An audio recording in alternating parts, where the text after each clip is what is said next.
You guys ready? Alright, let's start. Please listen carefully and enjoy the story.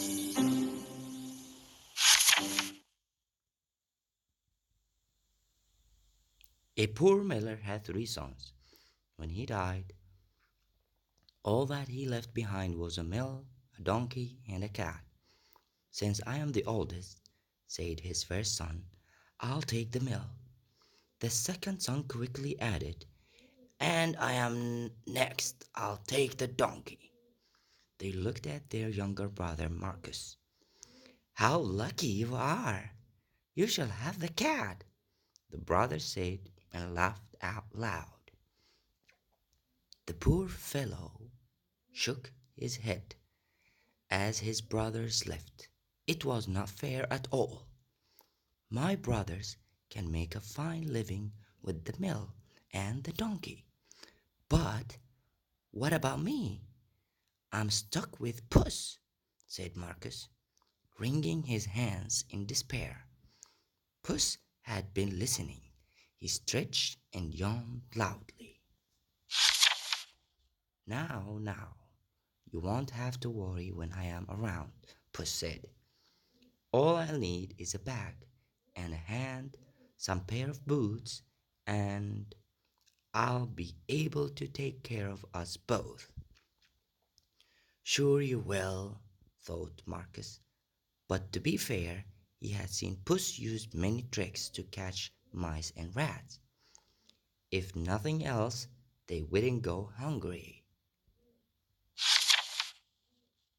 Our father left us some property in his will.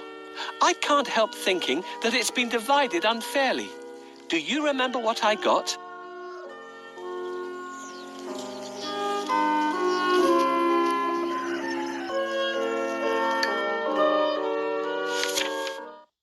Soon the cat was given his own pair of boots and the new bag that he had asked for. The boots fitted him perfectly, and he looked very smart. Puss packed a juicy cabbage and some bran in the bag and slung it around his neck. He polished his whiskers and set out. Puss headed straight to a spot where there were plenty of rabbits. He had a great plan in mind. Puss opened the bag wide and hid behind a tree. Soon a rabbit came hopping by. He saw the cabbage and leaped straight into the bag. Whoosh! As quick as the wind, Puss grabbed the bag and tied it closed with a piece of string.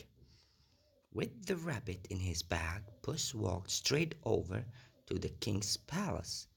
He bowed low and presented him with the rabbit. Your Majesty, said Puss in Boots in a royal voice, this humble gift comes from my master, Lord Marquis of Carapaz. This was a fancy name that Puss had chosen for his master. What a thoughtful gift, said the king, who loved roasted rabbit. The next time, Puss managed to catch a brace of partridge and took them once again to the king. This is wonderful.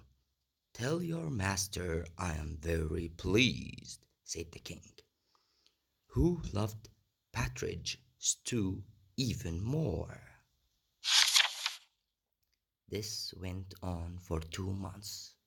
Puss was becoming an expert at catching game, and the king was getting plumber.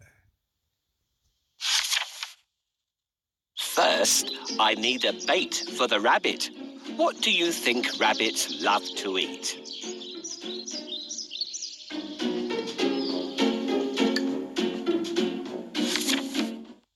Puss knew a lot of things. He was such a clever cat.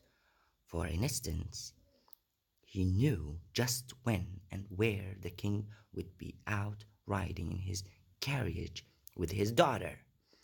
I think that Marcus and I should go out for a walk today, thought Puss. One sunny Saturday, Puss took Marcus down to the riverside and spoke to his master. Today could be your lucky day. If things go to plan, you will make a fortune, said Puss. Clip, clop, clink, clank. Puss heard the sound of a carriage approaching. They both looked into the distance. It was the king's carriage.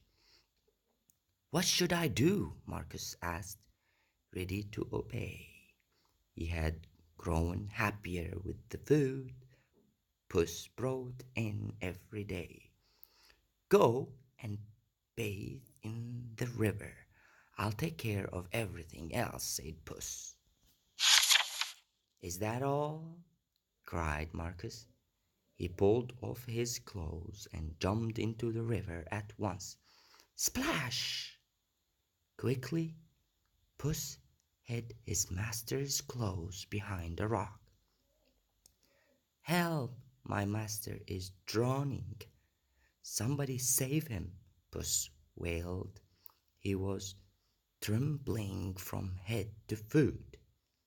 The foot. The king recognized Puss at once. He remembered all the lovely meals he had enjoyed. Thanks to the cat, the king jumped out of his carriage. Go and save him quickly, the king said to his servants. Puss said to the king, Your Majesty, some nasty thieves have stolen my master's clothes. Is that so? Don't worry, I'll find a suit for him, said the king. He ordered one of his servants to fetch some fine clothes. Soon Marcus was pulled out of the water, and the king's servant handed over a handsome suit for him to wear. As soon as Marcus put on those clothes, he looked just like a prince. He stood tall and handsome and smiled shyly at the princess. Surprise, surprise! The princess fell head over heels in love with Marcus. Master, I have a great idea. All you need to do is go and bathe in the river. I will take care of the rest. Well, all right. That's easy. While he's bathing, I need to hide his clothes. Can you think of a good place to hide them?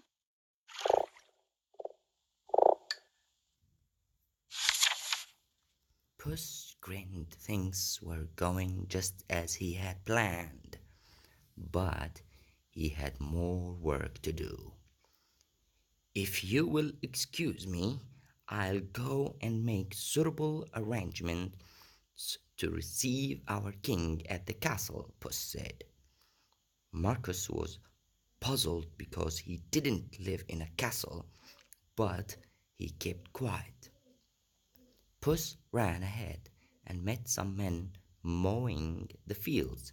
My good fellows, stop your work and listen. The king is coming this way, and you are all in grave trouble. The only way to save yourself is to say that these fields belong to Lord Marcus of Carabas, Puss announced. The mowers looked at Puss in surprise. They were scared. This Lord Marcus must be very powerful, they thought. They agreed to do exactly what the cat said to save themselves. Puss went ahead and saw some men and women reaping grain in a field. My good fellows, you can reap later, but listen to me now. The king is coming this way, and he'll make mincement of you unless you say that these fields belong to Lord Marcus of Carabas, Puss announced. The reapers were very puzzled, but they definitely did not want to become mincemeat. They promised to tell the king that the fields belonged to nobody but Lord Marcus of Carabas. Puss went ahead and warned everybody to tell the king that the land belonged to Lord Marcus. The people thought that it wouldn't be right to mess with Lord Marcus. They decided to do exactly what the cat asked. But Puss had still more work to do. Huff! Puff! He ran all the way until he reached a huge castle. Can you guess whose castle it was? Yes, the castle and all the lands belonged to a fierce and powerful ogre. But Puss was not scared of the ogre. He knocked at the castle door. Blim, blam. Two guards opened the door. I'd like to pay my respects to your mighty master, said Puss. The guards knew that the ogre loved anybody who admired him. So they let Puss in at once. Puss bowed low to the ogre. I have heard much about your great powers. Is it really true that you can transform yourself into any animal you wish? Asked Puss.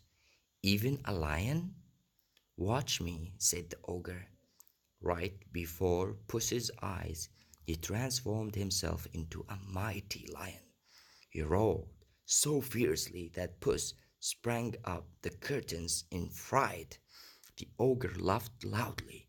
That's amazing, said Puss, but I bet you can turn yourself into a small creature.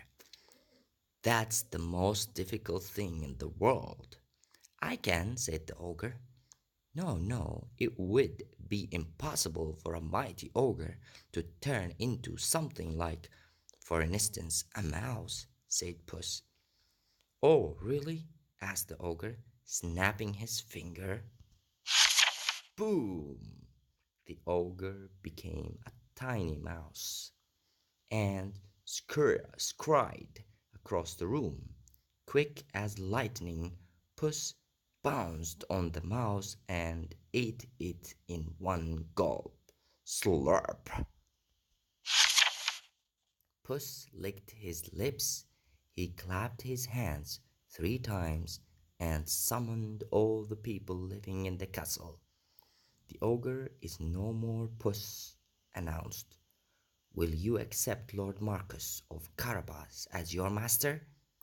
He is king and just good and generous. The guards, maids, cooks, servants, and everyone else in the castle looked at Puss in surprise, but they nodded at once. They had never really liked the ogre anyway. Puss ordered everyone to prepare a feast for Lord Marcus and his very special guest, the king himself. The coach with the king, the princess, and my master will be here soon. I have to wake up the ogre right away.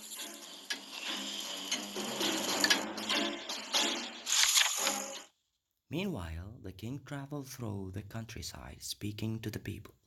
He so very surprised. He was very surprised to learn that almost all the land around him belonged to the young man by his side. When the king's couch finally reached the castle, Puss ran out to welcome them. Welcome to our humble abode, Puss said to the king. The king gulped. The castle was bigger and even more stunning than his own. Puss led them straight to the huge dining hall. The table groaned with the weight of roast chicken, rabbit stew, mince pies, smoked duck, and hundreds of other dishes.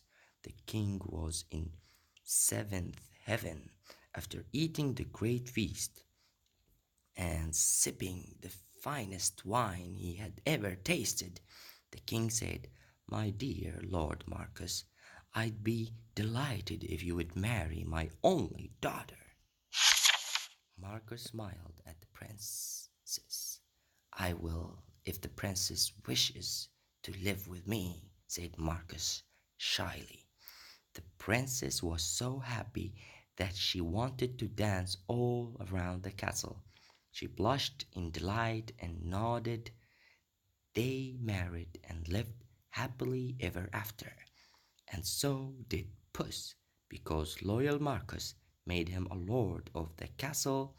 Puss enjoyed great feasts every day and did not go after rats or mice anymore, except now and then when he wanted some fun.